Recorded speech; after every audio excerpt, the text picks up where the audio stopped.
Hello student, आज हम लोग देखने वाले हैं एक क्लास 10 की फिल्में जो कि है कोण कोण समरूपता, यानी कि एंगल एंगल एंगल। ठीक है, तो फिल्में तीन विषय कहते हैं। क्या कहती है फिल्में? यदि दो त्रिभुजों में संगत कोण बराबर हो। कैसे कोण बराबर हो? संगत कोण बराबर हो तो उनकी संगत भुजाएं समानुपाती होती हैं। ठीक है, अगर किसी दो त्रिभुजों में उनके संगत कोण बराबर हैं तो उनकी संगत भुजाएं समान अनुपात में होंगी, और इसीलिए दोनों त्रिभुज कैसे होंगे? समरूप त्रिभुज कहलाएंगे। ठीक है, अब यहाँ पर दो चित्र हैं आपके सामने। ये त्रिभुज है ए बी सी, ये वाला त्रिभुज है डी ई एफ। ठीक है, अब कह रहा है कि संगत कोण बराबर हो, तो ए का संगत कोण है यहाँ पर कौन सा? डी। तो कोण ए डी के बराबर हो, और कोण बी, किस कोण बी के संगत क्या है? ई। कोण बी और ई के बराबर है, और कोण सी के संगत क्या है? एफ। तो कोण सी कोण एफ के अगर बराबर है तो इनकी जो भुजाएं होंगी वो कैसे होंगी? समान अनुपात में होंगी, यानी कि ए बी बटे डी ई। ठीक है, बी सी बटे क्या होगा?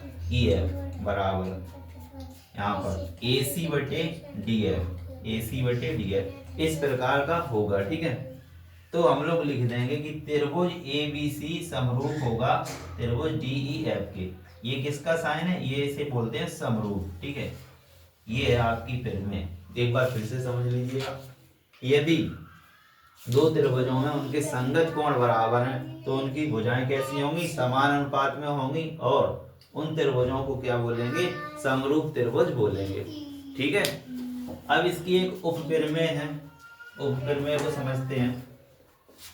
उपप्रमेय क्या कहती है? अगर किन्हीं दो त्रिभुजों में, कोई से दो त्रिभुज हैं, उनके अगर क्रमशः दो कोण बराबर है तब भी वो त्रिभुज कैसे होंगे? समरूप त्रिभुज होंगे। यानी कि यहाँ पर देख लीजिए एग्जांपल में, देखो यहाँ सामने मान के चल रहे कि ये दो कोण त्रिभुज हैं। ठीक है, ये दो त्रिभुज हैं, इसका नाम है ए पी क्यू, ये वाला है एक्स वाई जेड। ठीक है, अब इसमें जैसे ये वाला है कितने का? 90 अंश का, तो ये वाला भी कितने का है? 90 अंश का। ये वाला है 30 अंश का क्यू, ये वाला भी है कितने का? 30 अंश का। ठीक है, ये वाला 60 का है, ये वाला भी 60 का है, और मान के चलो ये वाला पता ना हो तो क्या कह रहा है? दो कोण अगर बराबर हैं, कितने कोण?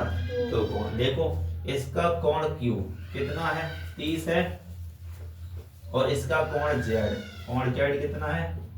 30 है, यानी कि ये भी 30 ये भी 30, तो एक कोण बराबर हो गया। अब क्रमशः मतलब क्या होगा? लगातार।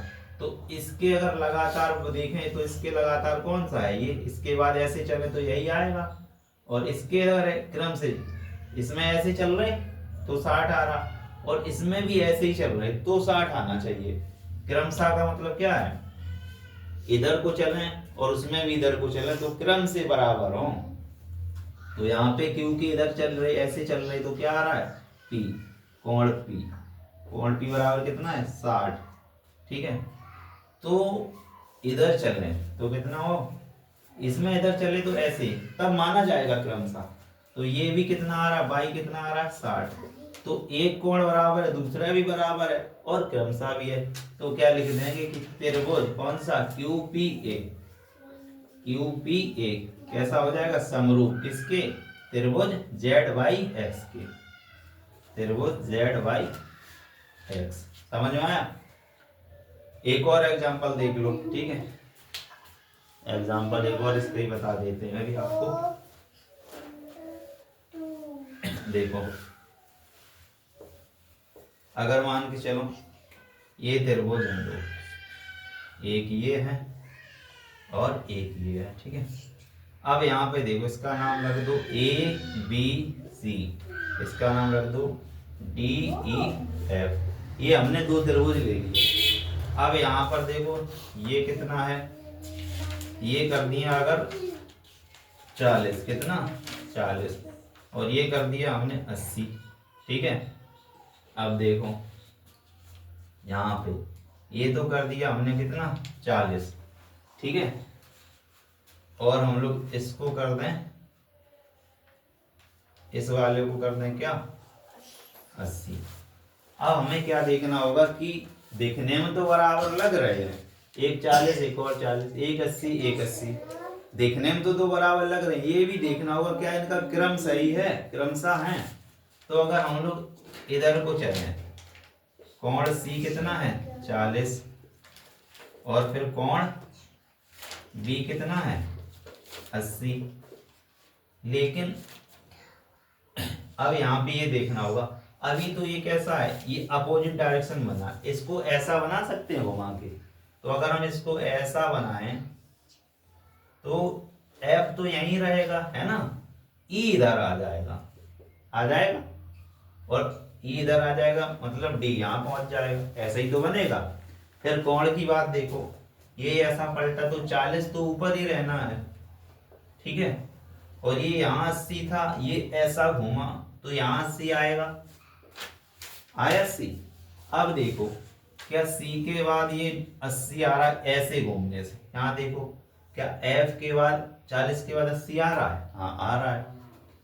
तो C किसके बराबर हो गया F के, ठीक है, और B किसके बराबर हो गया D के, है D भी 80 B भी 80, C 40 F 40, तो बराबर हो गए, क्रम भी सेट हो रहा है। उसको चित्र को हम लोग घुमा के देख सकते हैं, ठीक है। तो ये कैसा हो गया, ये जब दो कोण बराबर हो गए तो हमारी कौन सी परिमेय सेट होगी, उपपरिमेय से हम लोग लिख देंगे कि त्रिभुज। अब वैसा ही क्रम लिखेंगे जैसा इसका, वैसे ही उसका क्रम लिखेंगे। कैसे, त्रिभुज कौन कौन सा, CBA, CBA समरूप, इसे क्या पढ़ते हैं समरूप, किसके होगा त्रिभुज FDE के। ऐसा ना लिख देना कि त्रिभुज, ये सही होगा, ठीक है, ऐसा लिख दें त्रिभुज CAB समरूप, क्या लिख दें त्रिभुज FDE। अब कहाँ बन रहा है देखो, है नहीं बन रहा ना, बन भी सकता है नहीं बन सकता, हमें लोगों को देखना होगा और चेक करना होगा, ठीक है। तो क्या देखना है कि कोण भी एक जैसे मिलने चाहिए, उसके बाद ये है तो वही होना चाहिए। तो हमारे कौन सी परिमेय लग जाएगी, दो कोण बराबर हैं तो उपपरिमेय लग जाएगी कि त्रिभुज ये कैसे हैं समरूप हैं, ठीक है। समझ में आ गया हो तो एक लाइक जरूर कर दीजिएगा, धन्यवाद।